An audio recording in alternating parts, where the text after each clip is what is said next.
तो आप सुनिएगा उसको, ठीक है? बिल्कुल सुनूंगा। हरे कृष्णा।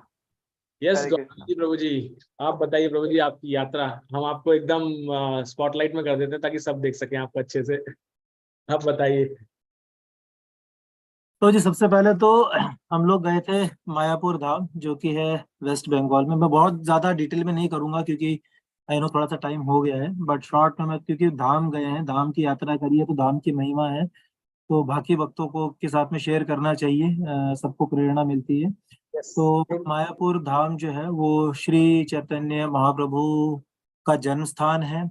वहाँ उनकी बचपन की सारी लीलाएं हैं। और दूसरा, अगर हम मायापुर धाम को या नवदीप धाम जो बोला जाता है, वहाँ पर नवदीप है, नौ द्वीप हैं, 9 आइलैंड्स हैं।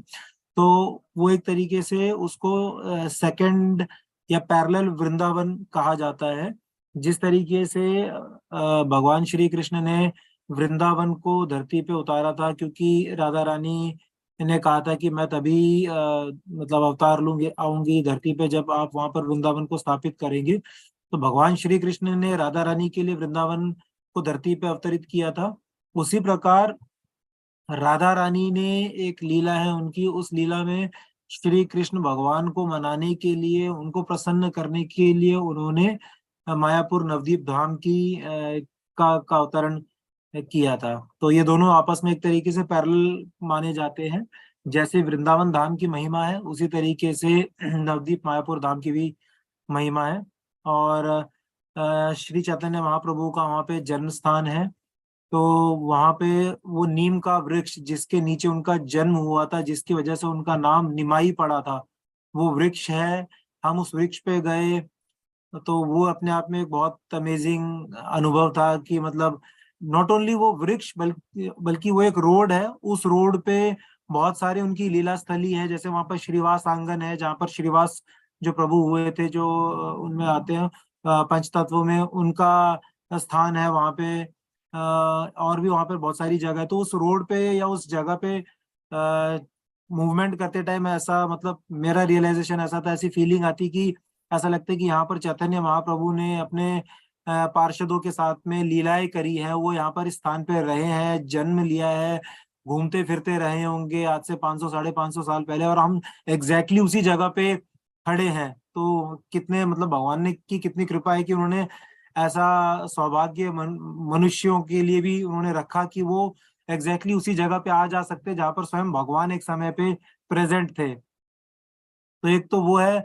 साथ में जो मायापुर का जो कैंपस है टेम्पल का, वो जहाँ पे अगर कुछ भक्त लोग जानते भी होंगे, जहाँ पे टीओवीपी मंदिर का निर्माण हो रहा है, जो कि वर्ल्ड का सबसे बड़ा मंदिर होगा, जहाँ पे 14 लोगों का को दर्श के तरीके से उस मंदिर का निर्माण हो रहा है, जिसे बोला टीओवीपी बोला जाता है, टेम्पल ऑफ वैदिक प्लेनेटोरियम। तो अभी उसमें बिल्डिंग में जाना अलाउड नहीं है, क्योंकि उसका अभी कंप्लीशन होने में करीब करीब 1.5 से 2 साल का समय बाकी है। लेकिन बाहर से वो बिल्डिंग कंप्लीट है और बहुत भव्य बिल्डिंग है। अगर आप लोग गूगल पे सर्च करके देखेंगे तो आपको दिखाई देगा, वो बहुत ही भव्य बिल्डिंग है, बहुत ही ऊंची बिल्डिंग है।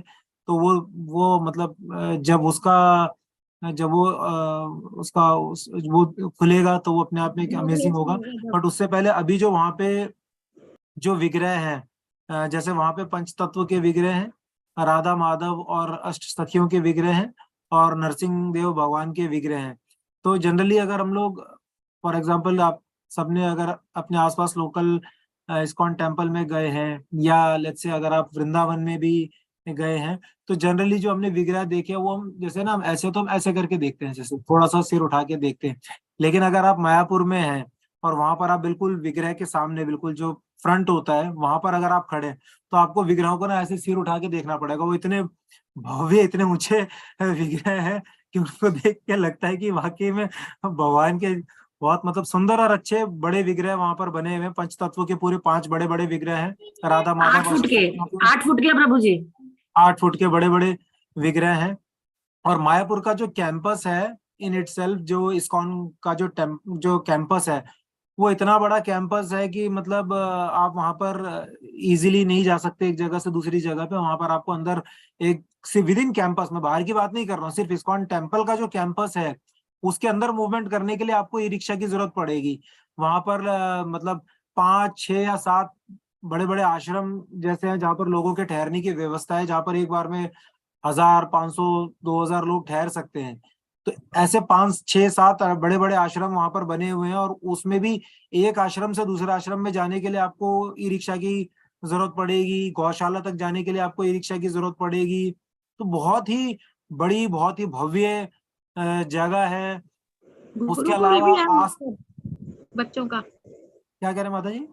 गुरुकुल भी है वहाँ पर बच्चों का। हाँ, गुरुकुल भी है, गुरुकुल भी है। और उसके अलावा वहाँ पे आसपास और बहुत सारी लीला स्थलियां हैं। जैसे वहाँ पर आई थिंक शायद भक्ति विनोद सरस्वती ठाकुर का वो मकान घर है जहाँ पर वो रहते थे। एग्जैक्टली उनके बेड, उनका फैन, उनकी टेबल चेयर, वो एज इट इज मेंटेन किया गया है। और वहाँ पे क्या कहते हैं वो है उनका जहाँ पे वो जप करते थे। पास में एक और जगह है राजपुरा, जहाँ पे एक जगन्नाथ जी का टेम्पल है। उसकी अपने आप में एक बहुत विचित्र स्टोरी है कि वो जगन्नाथ जी जो थे वो कैसे, मतलब वो जमीन में दब गए थे। फिर उन्होंने किसी को, मतलब किसी के उसमें आए कि मैं यहाँ पे दबा हुआ हूँ, मुझे आके निकालो। फिर उन्होंने निकाला। उसकी भी मतलब एक बहुत कंप्लीट स्टोरी अपने आप में मैं अभी इतने छोटे टाइम में नहीं सुना पाऊंगा। फिर वहां पे एक पानी हाटी करके एक जगह है, जो कि एक अगेन वो इस्कॉन का टेम्पल है पानी हाटी में। वहां पे वो मेरे ख्याल से अपने आप में शायद यूनिक टेम्पल होगा। ऐसा टेम्पल मुझे नहीं लगता कि, या हो सकता है मे बी शायद मैं गलत हूँ, बट वो ऐसा टेम्पल है कि वो बिल्कुल गंगा नदी के किनारे पे है। उस टेम्पल की सीढ़ियां जो है वो सीधे गंगा नदी में उतरती हैं। और वहां पे जो जो भी रहते हैं भक्त या जो भी वहां आसपास रहते हैं, वो वहां पर आप सीधा गंगा नदी में स्नान कर सकते हैं। स्नान करके आप मंदिर में आके दर्शन कर सकते हैं। दर्शन करके वहीं पर गंगा नदी के किनारे प्रसादम हॉल है, जहां पर आप प्रसादम पा सकते हैं। तो अपने आप में बहुत ही डिवाइन एक्सपीरियंस है कि आप गंगा नदी में स्नान कर रहे हैं, आके भगवान के दर्शन कर रहे हैं और फिर भगवान का प्रसाद पा रहे हैं। तो ऐसा टेम्पल आई डोंट नो और इतने ऐसे कैसे कितने और ऐसे टेम्पल होंगे। तो इन इन टोटलिटी भी, मतलब मैं शॉर्ट में बता रहा हूँ, वहां पर श्रीला प्रभुपाद की पुष्प समाधि है। वो अपने आप में इतनी बड़ी समाधि है, मतलब वो बहुत बड़ी समाधि है।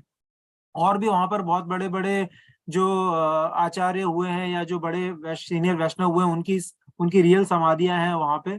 तो बहुत ही एक दिव्य, एक ट्रांसेंडेंटल, एक अलौकिक जगह है, जहां पर जाके आपको बिल्कुल जैसे वृंदावन में फीलिंग आती कि यहाँ पर भगवान रहे थे और उन्होंने अपनी लीलाएं करी थी, इसी तरीके से वहां पे भी जाके एग्जैक्टली सेम फीलिंग आती है कि यहाँ पर भगवान रहे हैं, उन्होंने यहाँ पर लीलाएं करी हैं।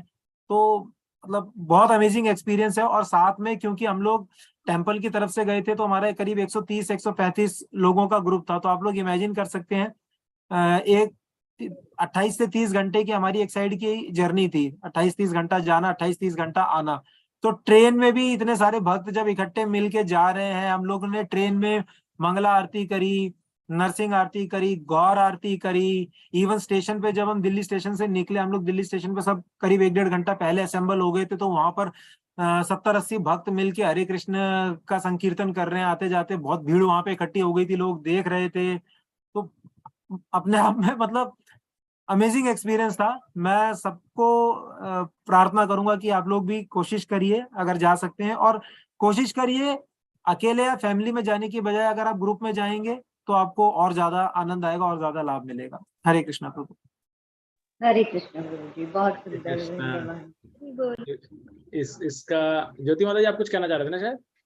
हाँ प्रभु जी, 2018 में है ना, 20वें पंचक में मैं पहली यात्रा थी मेरी अभी तक जीवन में, पहली मायापुर यात्रा। तो प्रभु जी जब बता रहे थे ना, सब याद आ रहा था।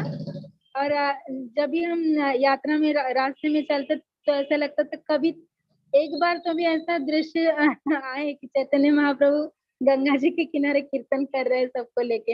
ऐसा फीलिंग आता है कि एक बार देखना चाहिए।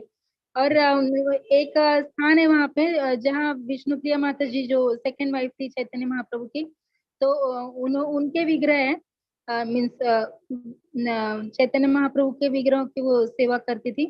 तो वहां पे प्रभु जी ने बताया कि माता जी मीन्स जब ये मीन्स अवतार ये हो गया, वो स्वधाम चले गए, तो उनके साथ उनके पार्षद भी, बहुत सारे पार्षद गए, और उनकी माता जी वगैरह, सची माता वगैरह सब चले गए। लेकिन विष्णु माता जी 90 साल की आयु तक जिंदा रही।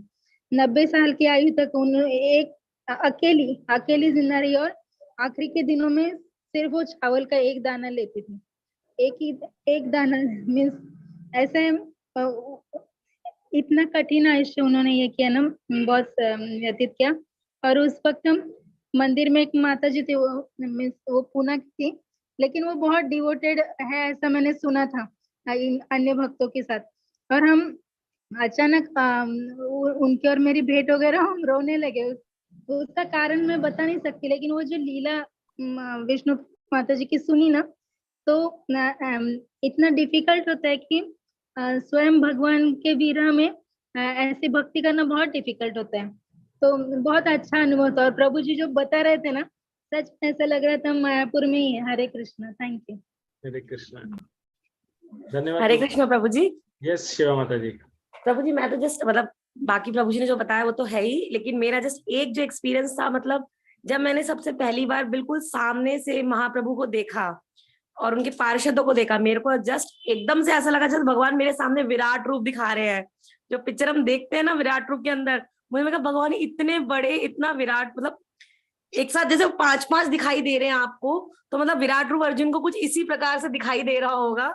और मतलब कुछ ऐसा सा इमेजिन आ रही थी, छवि दिखाई दे रही थी मुझे उस वक्त। धन्यवाद माता जी। तो आप दोनों का बहुत बहुत धन्यवाद, आभार। आपने अपना एक्सपीरियंस शेयर किया, आपकी जो 1 हफ्ते की यात्रा थी, आपने उसको कुछ मिनटों में हमें एक्सपीरियंस करने दिया।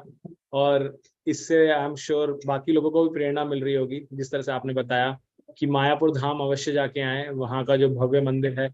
मेरी रिक्वेस्ट आपसे गौरव प्रभु जी, शिवा माता जी रहेगी कि आप मायापुर की कुछ वीडियोस जो हो ना, टीवीओपी की, गुरुकुल की, मायापुर का ओवरऑल टूर की कुछ, या नवदीप की कुछ वीडियो शेयर कीजिएगा ग्रुप में, ताकि बाकी भक्त समय मिलने पर उनको देख सकें और उनको थोड़ा आइडिया लगे। क्योंकि Mayapur in general apart from ISKCON लोगों को इतना पता नहीं चलता उसके बारे में, लेकिन वो बहुत बड़ा धाम है, जैसे आपने बताया, वो वृंदावन से अभिन्न है। तो ये मायापुर है कहाँ?